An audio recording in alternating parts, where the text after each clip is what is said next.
सदगुरु कबीर साहिब से किसी ने प्रश्न पूछा है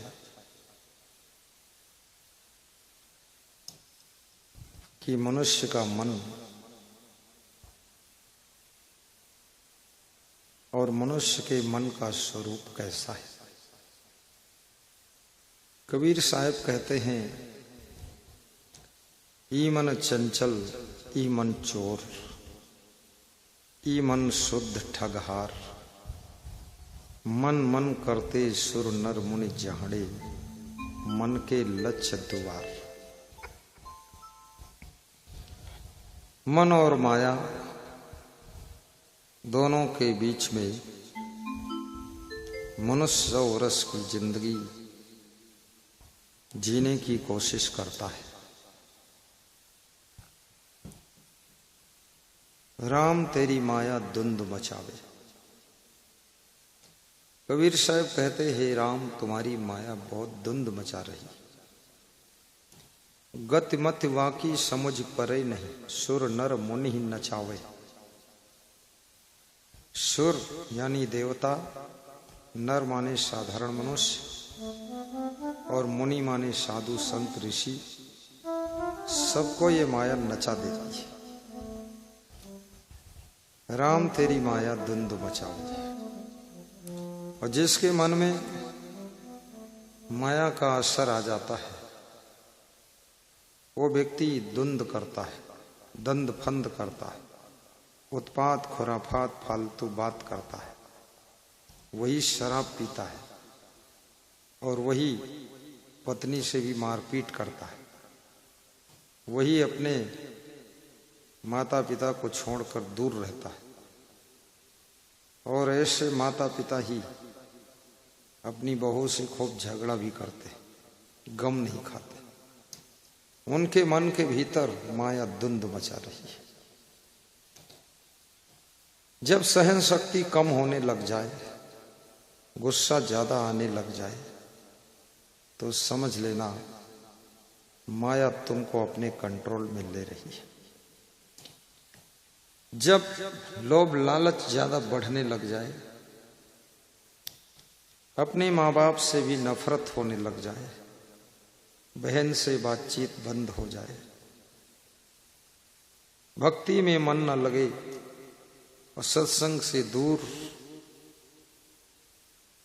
आपका मन हो जाए, तो समझ लेना तुम धीरे धीरे माया के गुलाम हो चुके हो। क्योंकि माया का प्रभाव सबसे पहले तुमको सत्संग से दूर कर देता है। क्योंकि सत्संग का ज्ञान माया को कमजोर करता है। इसलिए माया कोशिश करती है अज्ञान की प्रति छाया, वही तो असली माया है। कोशिश करती है ये माया कि आप सत्संग से दूर रहे। इसलिए बहुत से लोग सत्संग में उनका मन नहीं लगता, नाच कूद में मन खूब लगता है, मोबाइल में पूरा मन लगता है, शहर में घूमने में मन लगता है, पूरे गांव में चक्कर काटने में मन लगता है, होटल में खाने में मन लगता है, लेकिन भक्ति और सत्संग में मन नहीं लगता है। विद्यार्थी का मन पढ़ने में नहीं लग रहा है। हमारे साथ में एक साधक है, रमेश दास नाम, कह रहा था, गुरुदेव पहले में फेल हो जाता था, माँ ने कहा प्रवचन सुना करो गुरु जी का। जब से आपका प्रवचन सुना पढ़ने में मन लगने लगा, तो 72% नंबर लाया, फर्स्ट डिवीजन से ऊपर। 60% में फर्स्ट डिवीजन होता है और 72% नंबर। और पीछे खड़े मुस्कुरा रहे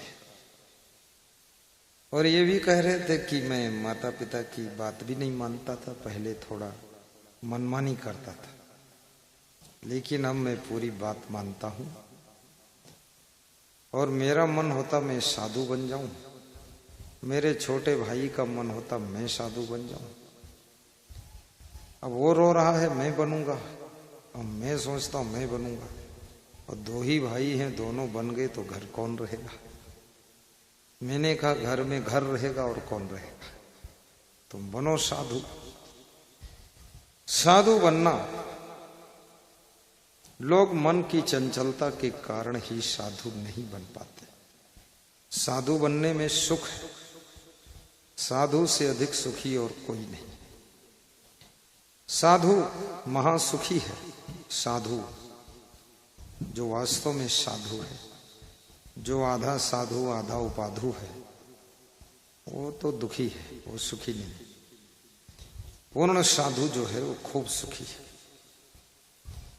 और जिसके पास में विवेक, वो महासुखी है। और जिस गृहस्थ का विवेक जागृत हो जाता है, वो गृहस्थ भी 50% सुखी हो जाता है। बुद्धिमान होने से सुविधा मिलती है लेकिन सुख नहीं मिलता। बुद्धिमान धन कमा लेगा लेकिन जीवन को धन्य नहीं कर पाए। और जिसकी बुद्धि में विवेक जागृत हो जाता है, वो धन भी कमाता है और जीवन को धन्य भी करता है, और जहां जाता है वहां धन्यवाद भी पाता है।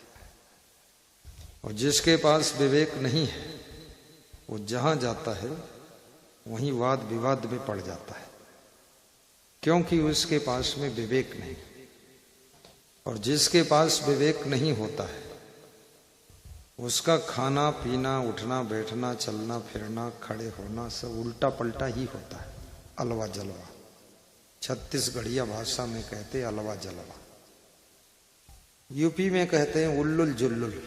उल्लुल जुल्लुल, उल्लुल जुल्लुल मतलब उल्लू है पूरा।